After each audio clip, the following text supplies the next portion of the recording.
बिस्मिल्लाहिर्रहमानिर्रहीम। अस्सलाम वालेकुम। मैं हूँ इकरा शौकत और ये है आफाक इकबाल सीरीज़ की जमात चहारों की किताब। हम सबक नंबर 16 पढ़ने वाले हैं। ये एक नज़्म है और इसका उन्वान है एक पहाड़ और गुलहरी। आप जानते होंगे कि ये अल्लामा इकबाल की नज़्म है। हासिलात तालुम को आप अपनी स्क्रीन पर देख सकते हैं और अहम अल्फाज मेरे साथ मिल के पढ़िए। गुलहरी, शऊर, गरूर, बिसात, नसीब, हुनर, कुदरत। चलिए नज़्म का कुछ हिस्सा पढ़ते हैं। कोई पहाड़ ये कहता था एक गुलहरी से, तुझे हो शर्म तो पानी में जाके डूब मरे। ज़रा सी चीज़ है उस पर गरूर क्या कहना, ये अक्ल और ये समझ ये शाऊर क्या कहना। खुदा की शान है ना चीज़ चीज़ बन बैठी, जो बेशाऊर हों यूं बातमीज़ बन बैठी। तेरी बसात है क्या मेरी शान के आगे, ज़मी है पस्त मेरी आन बान के आगे। तो ये पहाड़ अपनी बड़ाई को बयान कर रहा है और गुलहरी जो एक छोटा सा जानवर है उसके छोटा होने पर उसको एक ऐब ज़दा चीज़ कह रहा है, यानी उसका ऐब बयान कर रहा है। लेकिन बहुत खूबसूरत नज़्म है। जब आप पढ़ेंगे तो आपको पता चलेगा कि गुलहरी किस तरह से अपने छोटा होने में भी अपनी अज़मत को बयान करती है और ये बताती है कि इस दुनिया में अल्लाह ताला ने जो भी चीज़ बनाई है वो बेसूद या बेफ़ायदा नहीं है। पूरी नज़्म पढ़िए ताकि आपके लिए मश्क को हल करना आसान हो सके। चलिए अल्फाज के मानी देखते हैं। पानी में डूब मरना, बहुत शर्मिंदा होना। शाऊर, अक्ल और समझ को कहते हैं। बिसात, ताकत, हिकमत, दानाई। गुरूर, अकड़ या तकब्बुर। आन बान, शान व शौकत। नकम्मी, बेकार, जो किसी के काम ना आ सके। पस्त, कमतर या नीचा। ये हैं वो सवाल जिनके बारे में मैंने कहा था कि नज़्म करने के बाद आपके लिए करना आसान होंगे। तो पहाड़ ने गुलहरी से क्या कहा? उसने कहा कि छोटी सी चीज़ है और अपने आप को क्या समझ रही है।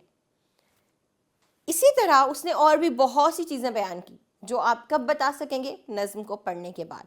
तो नज़्म को पढ़िए और इन सवालात के जवाब दीजिए। साथ ही साथ अगले जो कुछ मिसरे हैं उनमें भी जुमलों की सूरत आपको कुछ बातें बताई गई हैं। आपने बताना है कि कौन सी बात ठीक है और कौन सी गलत।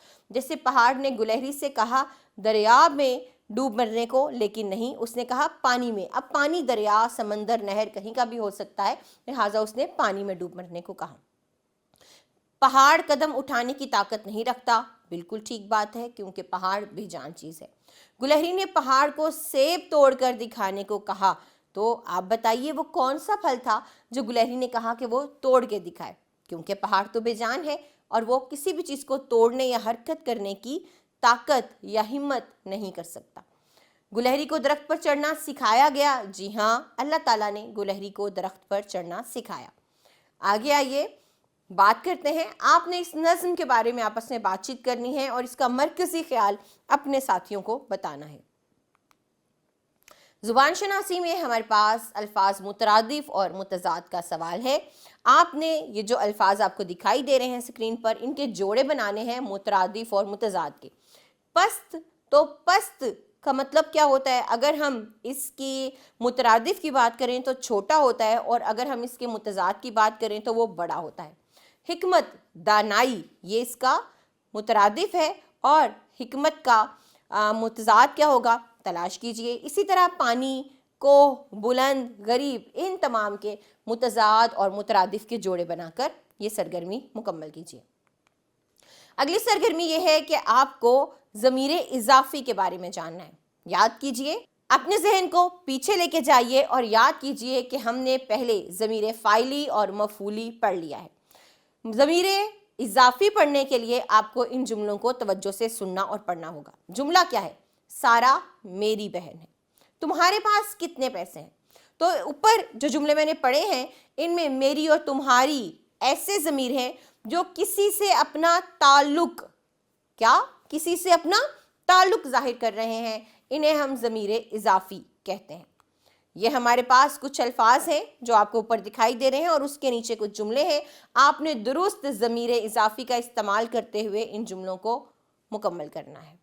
मेरा उस्ताद मशहूर शायर है। उसका घर कहाँ है? मेरा हाफ़ज़ा या आपका हाफ़ज़ा या उनका हाफ़ज़ा बहुत तेज़ है। इसी तरह से आप یہ تمام ضمیر اضافی پڑھیے اور درست لگا کر اس سرگرمی کو مکمل کیجیے۔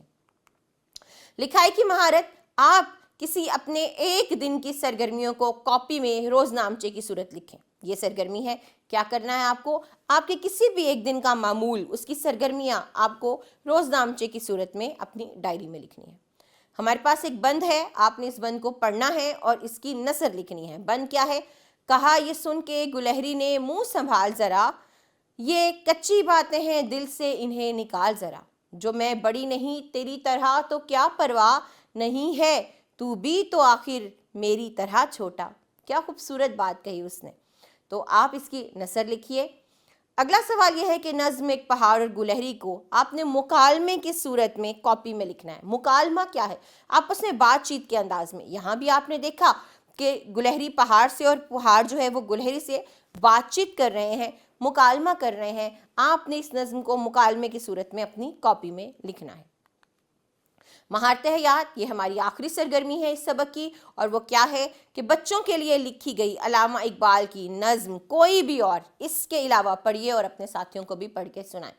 ہم بچے کی دعا لکھ سکتے ہیں، پڑھ سکتے ہیں، جیسے لب پہ آتی ہے دعا بن کر۔ ہم گائے اور بکری لکھ سکتے ہیں۔ علامہ اقبال کی اور بھی بہت سی نظمیں ہیں، جو بھی آپ کو اچھی لگے اس کو پڑھیے اور اپنے ساتھی کو بھی سنائیے۔ یہ ہمارا سبق تھا، یہاں پر ختم ہوا۔ آپ نے اس کو دہرانا ہے، تمام تصورات کو ذہن نشین کرنا ہے۔ ہم آپ سے اگلے سبق میں ملیں گے۔ خدا حافظ۔